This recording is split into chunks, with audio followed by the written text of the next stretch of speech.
നമ്മൾ ചില കാര്യങ്ങൾ ഈ ദുനിയാവിൽ നിന്ന് തന്നെ ചെയ്തു വെച്ചാൽ ആരും കൂട്ടിനില്ലാത്ത കൂരിരുട്ടായ ഖബറിൽ ഒരു ശിക്ഷയും പ്രയാസങ്ങളും കൂടാതെ നമുക്ക് കിടക്കാൻ സാധിക്കും.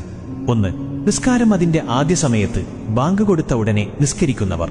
അവർ നിസ്കാരം പിന്നത്തേക്ക് നീക്കി ഖളാ ആക്കാറില്ല. 2. വലതുകൈ കൊടുത്തത് ഇടതുകൈ അറിയാതെ ദാനധർമ്മം നൽകിയവർ. അതായത് അവർ കൊടുക്കുന്നത് റബ്ബല്ലാതെ വേറെ ആരും കാണൂല, അത്തരക്കാർ. 3. അധിക സമയത്തും ഖുർആൻ പാരായണം ചെയ്യുന്നവർ. എപ്പോ സമയം കിട്ടിയാലും ഖുർആൻ ഓതുന്നവർ. 4.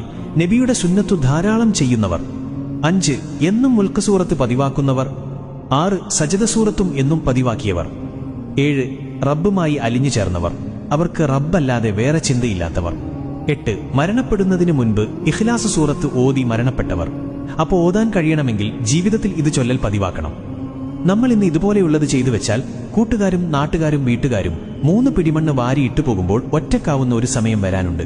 ഒരാളും തിരിഞ്ഞു നോക്കാനില്ലാത്ത സമയം. ഇന്ന് ഇത് ചെയ്തു വെച്ചാൽ ഇൻഷാ അല്ലാഹ് അന്ന് നമുക്ക് സന്തോഷിക്കാം. പരമാവധി ഇതിൽ പറയുന്നതായ നിങ്ങൾക്ക് കഴിയുന്നതൊക്കെ ജീവിതത്തിൽ പകർത്താൻ ശ്രമിക്കുക. ഇതൊന്നും അറിയാത്ത പാവങ്ങളായ നിങ്ങളുടെ കൂട്ടുകാരിലേക്കും ഈ വീഡിയോ ഷെയർ ചെയ്യുക. അവർക്കും നാളെ ഖബറിൽ സന്തോഷത്തോടെ കിടക്കാൻ കഴിയട്ടെ.